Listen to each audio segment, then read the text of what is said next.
ఏ తల్లి అయినా బ్రతికున్నంత కాలం పిల్లల్ని కడుపులోనే పెట్టుకుంటుంది. అది గొప్ప విషయం ఏం కాదు. కానీ ఒక్క తల్లి తన కోసం బ్రతికి తన కోసం ప్రాణాలు అర్పించిన ప్రతి బిడ్డని కోట్ల సంఖ్యలో వారు చనిపోయిన తర్వాత కూడా తన కడుపులోనే పెట్టుకుని గిరగిరా తిరిగే ఒకే ఒక తల్లి మన మాతృభూమి. ఈ మాటలు ఎవరివో చూద్దాం.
ఒకరోజు పొద్దున్నే లేచి ఒక ముఖ్యమైన పని మీద బయటికి వెళ్ళాను. గిరగిరా తిరుగుతూనే ఉన్నాను, బొంగరంలాగా ఒక్క పని కూడా అవ్వలేదు. అదేమిటో ముహూర్తం బాగాలేదేమో తెలీదు. ఎవరిని కలవడానికి వెళ్ళినా వాళ్ళు ఇప్పుడే బయటికి వెళ్ళారండి అన్నారు. ఆ తర్వాత ఇంకొకళ్ళ ఇంటికి వెళ్తే లేదా ఇంకొక ఆఫీస్కి వెళ్తే అక్కడ అసలు ఏది ఒకచోట అడ్రస్సే దొరకలేదు. ఎవరికో ఫోన్ చేస్తే ఏమండి రాంగ్ నంబర్ అని, ఇట్లా రకరకాల సమస్యలు. ఆఖరికి విరక్తి పుట్టి భోజనం కూడా మానేసి ఆఖరి ఇంటికి వెళ్ళిపోదాం అనుకుని, ఈ రోజైతే ఇంకే పని చేయదు నేను, నాకు అదృష్టం లేదు అనుకుని ఒక ఆటో వాడిని పిలిచి ఆటో ఎక్కాను.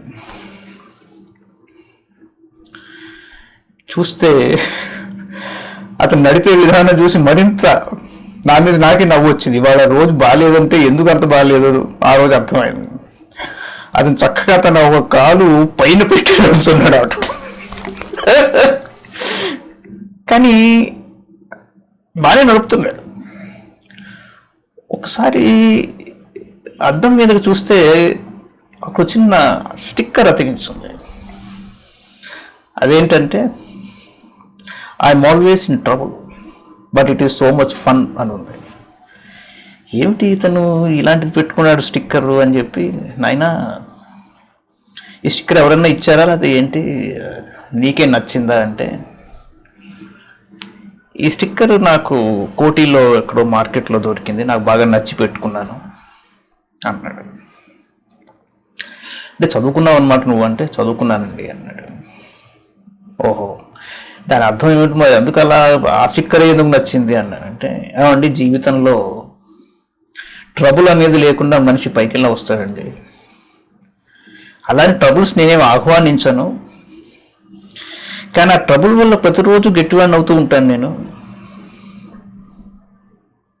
భయపడడం అనేది నేను చాలా కాలం క్రితమే మానేశాను అన్నాడు.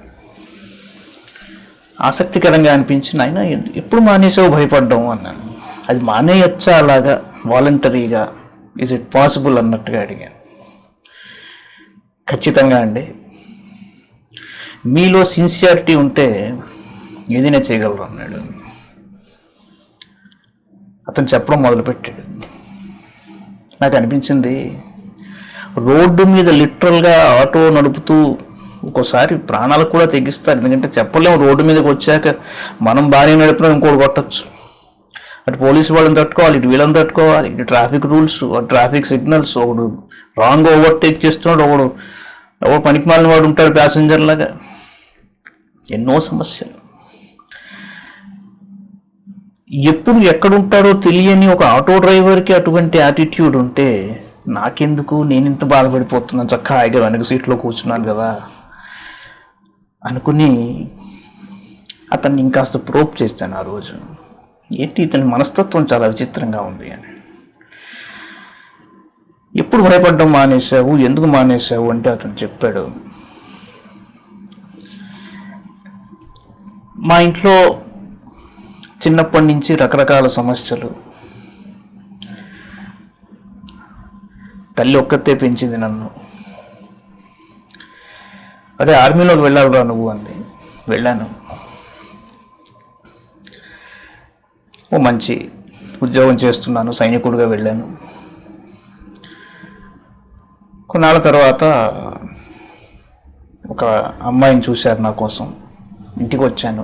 ఎంగేజ్మెంట్ అయిపోయింది. ఎంగేజ్మెంట్ అయిన తర్వాత 3 నెలల తర్వాత 2 నెలల తర్వాత పెళ్ళి అన్నారు. మళ్ళీ ఫ్రంట్కి వెళ్ళాను. అక్కడ ఒకానొక ఆపరేషన్లో కాలు ఒకటి పోయింది నాది. నేను ఈ కాలు పైన పెట్టుకుంటే మీరు అదోలా అనుకుని ఉంటారు. ఆ కాలు పోయిన తర్వాత తిరిగి వచ్చాను. పల్లెటూరికి వస్తే నన్ను ఏదో కారణం చెప్పి పోస్ట్పోన్ చేస్తూ వచ్చారు పిల్ల. ఆఖరికి అమ్మాయి పెళ్లి చేసుకోనందో మరి ఏమైందో ఆ మొత్తానికి ఆ పెళ్ళి క్యాన్సిల్ అయిపోయింది. ఓహో, ఆ తర్వాత ఇంకో పెళ్లి చేసుకోవచ్చు కదా అని అడిగాను. లేదండి, పెళ్లి చేసుకోదలుచుకోలేదు, కానీ ఒక అనాథాశ్రమానికి వెళ్ళి ఒక కుర్రాన్ని పెంచుకుంటానని అడిగానండి. వాళ్ళు రకరకాల మాటలు చెప్పి చివరి కొన్ని సంతకాలు తీసుకుని, ఒక ఎక్స్ ఆర్మీ వాడు కదా, నాకు ఏదో ఉద్యోగం కోసం ట్రై చేసిన అంత ఈ కాలు వల్ల అంత దొరకలేదు. నేను కూడా ఎక్కువ ప్రయత్నం చేయలేదు. ఒక ఆటో కొనుక్కున్నాక వచ్చిన డబ్బులతో నేను ఆటో నడుపుకుంటున్నాను. సరే, ఆ అనాథాశ్రమంలోకి వెళ్ళి ఒక 6-7 కుర్రాళ్ళని నిలబెట్టారు. వాళ్ళలో ఒకరిని నేను సెలెక్ట్ చేయాలన్నమాట. నన్ను చూడగానే ఒక కుర్రాడు పక్కన నవ్వాడు. చిన్నపిల్లలు వాళ్ళు. మిగతా వాళ్ళు అటు ఇటు చూసి అతనికి నవ్వకూడదు అన్నారు. నేను ఆఖరికి అలా నవ్విన కుర్రాడినే పిలిపించి పెంచుకుంటానని చెప్పాను. వాళ్ళు అడిగారు కూడా, అదేంటండి ఒక హ్యాండిక్యాప్డ్ అతన్ని చూసి నవ్వడం అన్నది కరెక్ట్ కాదు కదా, మీరు అలా ఎందుకు పెంచుకున్నారు అంటే, సైకాలజీ విచిత్రంగా ఉంటుందండి. మిగతా పిల్లలకి అంత ఆలోచన లేకపోయినా లోపల నవ్వొచ్చినా ఆపుకుని మొహమాట పడ్డవాళ్ళు ఉంటారు. నా దృష్టిలో హీరో అంటే ఎవరో కాదండి, తెగింపు ఉన్నవాడే హీరో. నాకు హీరో కావాలి అని చెప్పి పెంచుకున్నాను ఆ కుర్రాన్ని. అతన్ని చదివించాను, అతన్ని కూడా సైనికుడిని చేశాను అన్నాడు. నాకు ఆశ్చర్యం వేసింది. ఇతని వయసులో ఇంత పెద్దవాడా అనుకున్నాను. అనుకుని నన్ను ఏమండి, మరి నా వల్ల ఏమైనా తప్పు అయితే క్షమించండి, కానీ మీరు మళ్ళీ ఆ అబ్బాయిని సైనికుడిని చేయడం ఏమిటి అంటే, లేదండి, మాతృభూమి కోసం నేను అతన్ని సైనికుడిని చేశాను. ప్రతి తల్లి పిల్లల్ని కడుపులో పెట్టుకుంటుంది, మా అమ్మ కూడా పెట్టుకుంది. కానీ ఒక్క తల్లి ఉందండి, పిల్లలు ఎంతమంది అయినా, వయోవృద్ధులైన అందరూ పిల్లలే. అది జన్మభూమి, మాతృభూమి. దానికోసం ప్రాణాలు సమర్పించేస్తే ఇక మోక్షప్రాప్తి అని నేను చదివానండి. మహాభారతంలో సేనాధిపతిగా వచ్చిన భీష్ముడు యుద్ధం మొదటి రోజున సైనికులకి చెప్తాడు, బ్రహ్మలోక దీక్ష తీసుకుని పదండి యుద్ధంలోకి అంటాడు. అంటే ఏంటంటే, యుద్ధభూమిలో మరణించిన వాడు అటువైపోయినా ఇటువైనా వాడు సూటిగా మోక్షాన్ని పొందుతాడు. ఇది శాస్త్రం.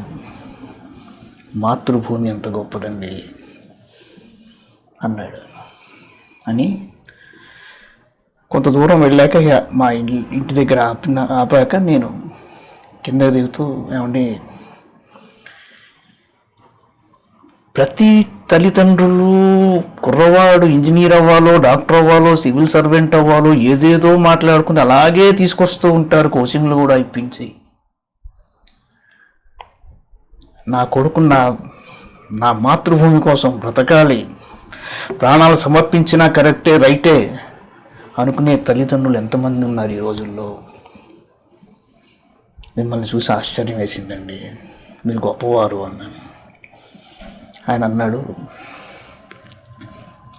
నేను ఒక కాలు విరక్కొట్టుకుని వెనక్కి వచ్చేసానండి, అందుకు బాధపడ్డాను. యుద్ధభూమిలో బార్డర్లో చనిపోయినా బాగుండేది కదా అనుకున్నాను, కానీ ఇలా వెనక్కి వచ్చాను. కానీ మా అబ్బాయి, నాన్న నువ్వు ఎందుకు ఆటో నడుపుతావు, నేను ఉన్నాను కదా, డబ్బులకి ఏం తక్కువ లేదు కదా అంటే, నేను మగాడిని, నా చివరి శ్వాస వరకు నా మాతృభూమి కోసం సేవ నువ్వెలా చేస్తున్నావో నేను కూడా అలాగే సేవ చేస్తూ ఉంటాను. నా సంపాదనని నేను వీరమరణం పొందిన వారి భార్య పిల్లలకి నేను డొనేషన్గా ఇస్తూ వస్తున్నానండి అన్నాడు. నా ఒంట్లో కరెంట్ పాస్ అయింది. ఆ తర్వాత ఒక టర్న్ తీసుకుని, సార్ ఇంకొక మాట చెప్తానండి, నేను చాలా కాలం అయ్యో బార్డర్ మీద ఉంటే బాగుండేది, నేను కూడా యుద్ధం చేస్తూ ఉంటే బాగుండేది అనుకున్నాను. కానీ ఒకరోజు మీలాంటి ఒక ఆయన ఇలాగో నా కథ అంతా చెప్తే ఆటో ఆపించి ఒకసారి బయటకు రమ్మన్నాడండి. నేను బయటకు వచ్చి నిలబడ్డాను ఆకర్షతో. నాకంటే నువ్వు అదృష్టవంతుడు అన్నాడు. అదేమిటండి అని అడిగాను. ఏమండి, మాతృభూమి మీద తెల్లారి లేస్తే మాలాంటి వాళ్ళం 2 కాళ్ళతో తంతు నడుస్తూనే ఉంటాము. నువ్వు ఆ 2వ కాలుతో తన్నకుండా ఒక కాలితోనే నడుస్తున్నావు, నిలబడ్డావు. నువ్వు కథానాయకుడివి, నువ్వురా హీరోవి, మేమంతా జీరో అన్నాడండి. ఆ మాట ఈ రోజుకి వినిపిస్తూ ఉంటుంది. నేను నా మాతృభూమిని ఇలాగే గౌరవిస్తూ ఉంటానన్నాడు. అతనికి 2 చేతులు పైకెత్తి నమస్కారం పెట్టాను ఆ రోజు. జై హింద్.